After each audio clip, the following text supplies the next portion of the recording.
បំផុតរកឃើញទឹកហើយសំឡេងស្រែកញាប់អើអាហាសំឡេងដកដង្ហើមញ័រស្អីហ្នឹងក្មេងស្រីតូចស្រែកធ្វើអីជួយយកកន្ទុយអញចេញសិនមកសំឡេងញាប់អើអាហាត្រីចេះនិយាយធ្វើមិនស្រែកឲ្យអញជួយបាន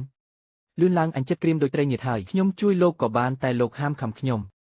អញជាទេវតាត្រីត្រួតពិនិត្យផ្លូវទឹកទន្លេឈៀងហាដ៏ថ្លៃថ្នូរឲ្យទៅខំក្មេងស្រីតូចដូចអញកើតសំឡេងស្រែកអាហាអញថាមិនខំមនុស្សតាអញគ្រាន់តែដកដង្ហើមតាប្រញាប់កាត់ខ្សែពួរលឿនឡើងសំឡេងដកដង្ហើមហត់វីមួយដុំទៀតអ្នកស្រុកចិត្តដាច់ទឹកអស់ហើយខ្ញុំមិនបានហូបបាយ2ថ្ងៃហើយឲ្យយកកម្លាំងឯណាសំឡេងដកដង្ហើមធំដោយកម្លាំងអាហាបានហើយចាត់ទុកថាអញជំពាក់ជីវិតឯងមួយចុះទន្លេរីងស្ងួតអស់ហើយតើលោកអាចទៅណាបានទៀតបារម្ភពីខ្លួនឯងសិនទៅខំប្រឹងរៀបពាក់កន្លះថ្ងៃមេឃមិនមានទឹកសំបីតែមួយដំណក់ចាំសិននេះជាទឹកចុងក្រោយរបស់អញមែនទេចាស់អញ្ចឹងមិនក៏អញចាក់ឲ្យអញ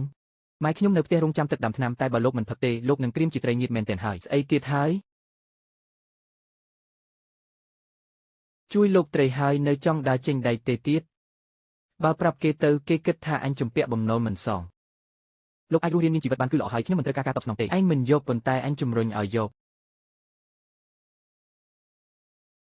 របស់នេះអាចដូរយកទឹកបានដូរទឹកស្អីយកវាទៅបង្កប់ក្នុងអណ្ដូងចាស់នៅច្រកចូលភូមិអ្នកឯងវាអាចជួយដាស់ប្រភពទឹកបាត់អណ្ដូងឲ្យមានឡើងវិញអណ្ដូងនោះរីងស្ងួត10ឆ្នាំហើយអញដឹងស្រកាត្រីមួយផ្ទាំងពិតជាអាចធ្វើឲ្យមានទឹកចេញមែនឬនេះមិនមែនជាស្រកាត្រីធម្មតាទេវាជាស្រកាច្រាស់របស់ស្ដេចអ្នកដែលការពារប្រភពទឹកទន្លេឈៀងហាលោកពិតជាទេវតាត្រីត្រួតពិនិត្យផ្លូវទឹកមែនឬពិតប្រាកដ100ទេវតាត្រីនៅតែត្រូវជាប់ត្រង់ចន្លាក់ត្រីបានទន្លេឈៀងហាដាច់ទឹកធ្វើឲ្យរឹតអញសល់តិចតួចទើបភ្លាត់ស្នៀតមួយពេលឈប់និយាយផ្ដេសផ្ដាសហើយប្រគល់ស្រកាំវិញសំឡេងភ្ញាក់អាយរបស់ដែលជូនរួចហើយតាមមានហេតុផលអ្វីត្រូវយកវិញហាមលក់ទឹកហើយរឹតតែហាមមិនឲ្យអ្នកណាម្នាក់ទិញផ្ដាច់ប្រភពទឹកជួយគេជីប្រឡាយជួសជុលអណ្ដូងឬដឹកជញ្ជូនទឹកអាចយកថ្លៃឈ្នួលសមរម្យបានតែបើមានអ្នកណាហ៊ានបិទមាត់អណ្ដូងហើយយកទឹកសង្គ្រោះជីវិតទៅជំរិតទារប្រាក់នោះស្មើនឹងការលក់ទឹកយកជីវិតមនុស្សហើយបើបំពេញច្បាប់តើនឹងមានរឿងអ្វីកើតឡើងលក់មួយធុងស្អុយមួយធុងសន្សំមួយពីងធ្លុះលិចមួយពីងសៀវម៉ាននៅតែរកទឹកមិនឃើញទៀតរកទឹកមិនឃើញទេតែខ្ញុំរកឃើញត្រីមួយក្បាលទន្លេរីងស្ងួតអស់ហើយរកត្រីមកពីណាវាថែមទាំងចេះនិយាយទៀតផងក្មេងស្រីម្នាក់នេះប្រហែលជាត្រូវថ្ងៃក្តៅរហូតវង្វេងហើយមើលទៅប្រសិនបើត្រីចេះនិយាយប្រកាសជាត្រីប្រៃផ្ទះខ្ញុំចេះច្រៀងរឿងភាគដែរហើយលោកពូស៊ឺជួយទម្លាក់ខ្ញុំចុះទៅបាតអណ្ដូងបន្តិចឯងចង់ធ្វើអ្វីធ្វើឲ្យអណ្ដូងនេះមានទឹកចេញមកវិញស្រកាត្រីមួយដុំអាចធ្វើឲ្យចេញទឹកបានអីចឹងចាំបាច់ជីកអណ្ដូងធ្វើអីទៀតទៅរើសស្រកាត្រីនៅផ្សារត្រីទៅមិនល្អជាងទេអាចចេញទឹកបានឬអត់លុះត្រាតែលបងមើលទើបដឹង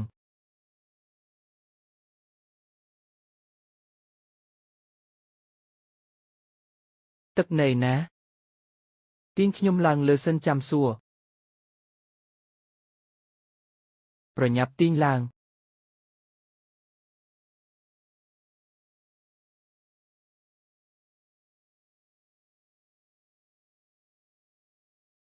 មានទឹក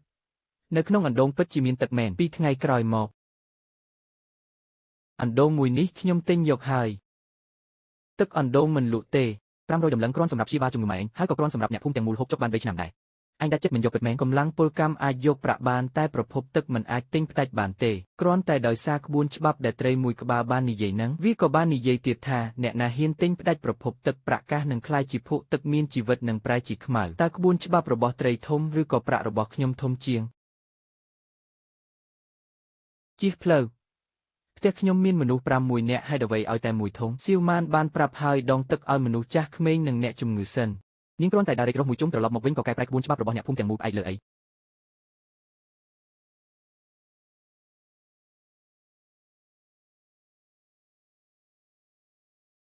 បងដាយ៉ងថ្ងៃនេះផ្ទះបងអាចដងបានតែ2ធុងប៉ុណ្ណោះលើសពីនឹងត្រូវយកទៅវិញអណ្ដូងនៅក្នុងភូមិទឹកនៅក្រោមជើងអ្នកទាំងអស់គ្នាអ្នកណាមានសមត្ថភាពដងបានប៉ុន្មានគឺជារបស់អ្នកនឹងហើយមិនក៏អ្នកឯងមកដល់ទីនេះ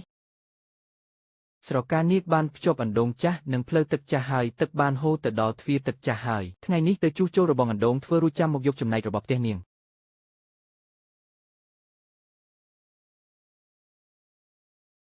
អ្នកទាំងអស់គ្នាបានឃើញហើយអណ្ដូងនេះអាចជួយសង្គ្រោះជីវិតបានហើយក៏មានក្បួនច្បាប់ដែលមិនអាចបំពានបានដែរពួកយើងមិនអាចដណ្ដើមគ្នារាល់ថ្ងៃបានទេត្រូវតែបង្កើតកិច្ចសន្យាប្រើប្រាស់ទឹកដ៏ច្បាស់លាស់មួយ ចាស់ជរាក្មេងនិងអ្នកជំងឺត្រូវទទួលបានអាទិភាពមុនគ្រប់គ្រួសារត្រូវដកទឹកតាមចំនួនសមាជិកមនុស្សប្រើប្រាស់អស់ប៉ុន្មានក្នុងមួយថ្ងៃត្រូវសរសេរលើក្តារខៀនក្បែរអណ្ដូងទាំងអស់ចុះដេកស្រែចម្ការវិញគិតយ៉ាងម៉េចត្រូវការពីជីវិតមនុស្សជាមុនសិនរួចសម្បាញ់ចែកទឹកស្រោចស្រពតាមទំនាក់ទំនងចូលរួមជីកប្រឡាយនិងរែកទឹកអ្នកនោះនឹងទទួលបានប្រាក់ឈ្នួលសមរម្យតើត្រូវបន្សល់ទុក30ឲ្យភូមិលីវ៉ានពិតមែនឬសូម្បីតែមួយក៏មិនអាចខ្វះបានដែរអ្នកដឹកជញ្ជូនទឹកអាចបើកប្រាក់ឈ្នួលបានប៉ុន្តែទឹកខ្លួនឯងមិនមែនសម្រាប់លោកថ្ងៃនេះប្រទេសទឹកនេះគឺជាចំណែកដែលត្រូវបន្សល់ទុកឲ្យអ្នកនៅភូមិផ្នែកខាងក្រោមកាលពីមុនភូមិទាំងពីរធ្លាប់មានទំនាស់ដណ្ដើមទឹកគ្នាតែអ្នករាល់គ្នានៅតែសុខចិត្តដឹកទឹកមកឲ្យទឹកចិត្តមួយនេះពួកយើងនឹងចងចាំទុកពេលជួសជុលប្រឡាយទឹកភូមិលីវ៉ាននឹងចេញទាំងកម្លាំងមនុស្សនិងសម្ភារៈប្រាក់ 1.000 ដំឡឹងលើកមុន500ដំឡឹងនាងមិនលក់លើកនេះខ្ញុំឲ្យ 1.000 ដំឡឹងអណ្ដូងនៅតែជារបស់អ្នករាល់គ្នាខ្ញុំសុំតែសិទ្ធិអាជីវកម្មគ្រប់គ្រងប៉ុណ្ណោះគ្រប់គ្រងយ៉ាងម៉េចមួយគ្រួសារទទួលបានទឹកឥតគិតថ្លៃមួយធុងក្នុងមួយថ្ងៃឯទឹកដែលលើសពីនេះនឹងត្រូវលក់ដោយហាងទឹករបស់ខ្ញុំរកប្រាក់ពីកម្លាំងញើសឈាមអាចទទួលយកបានតែយកទឹកមកច្របាច់កោជិះជាន់គេគឺមិនបានដាច់ខាតត្រីបឹងមួយក្បាលសោះក៏ចេះរកស៊ីដែរស្ដេចត្រីមិនចេះរកស៊ីទេតែធ្លាប់ឃើញមនុស្សច្រើនពេកហើយដែលយករបស់សង្គ្រោះជីវិតទៅធ្វើជាអាជីវកម្មបរទេសត្រឡប់ទៅវិញថៅកែទឹកសម្រាប់ថ្ងៃនេះមិនទាន់បានដឹកជញ្ជូនផងចាប់ពីថ្ងៃនេះទៅរទេះរបស់ខ្ញុំឈប់ដឹកទឹកឲ្យភូមិឈៀងហោទៀតហើយថ្លៃឈ្នួលដែលបានព្រមព្រៀងគ្នាកាលពីម្សិលមិញពួកយើងមិនបានខ្វះសំបីមួយកាក់ចុះហេតុអ្វីបានជាប្រែក្រឡាស់ចិត្តប្រគល់អណ្ដូងនេះឲ្យខ្ញុំគ្រប់គ្រងទៅរទេះទឹកនឹងរត់ជាធម្មតាវិញហើយបើមិនអញ្ចឹងទេពួកអ្នករកវិធីដោយខ្លួនឯងទៅបើគ្មានរទេះទឹកទេតើធ្វើម៉េចនឹងអាចដឹកជញ្ជូនទឹក30នោះទៅបានពឹងលើការរែកដល់មេឃងឹតក៏ដឹកមិនទាន់ដែរកញ្ញាហឺមានតែច្បាប់ទម្លាប់គឺគ្មានប្រយោជន៍ទេ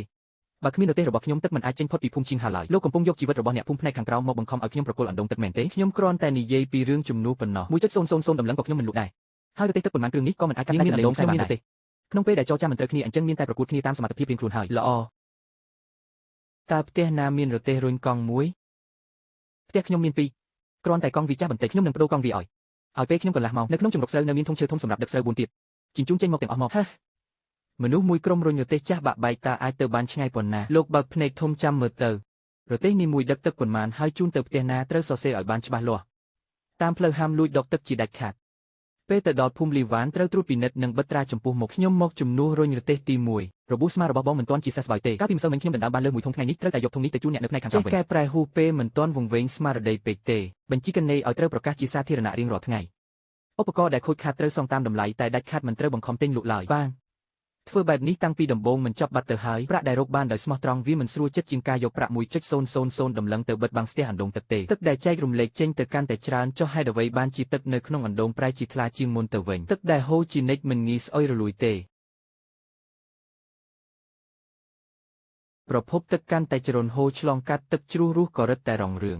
បើក្រញ៉ង់ក្តោបទឹកទុកតែម្នាក់ឯងវាមានតែប្រែទៅជាស្រះទឹកស្អុយមួយតែប៉ុណ្ណោះអាហា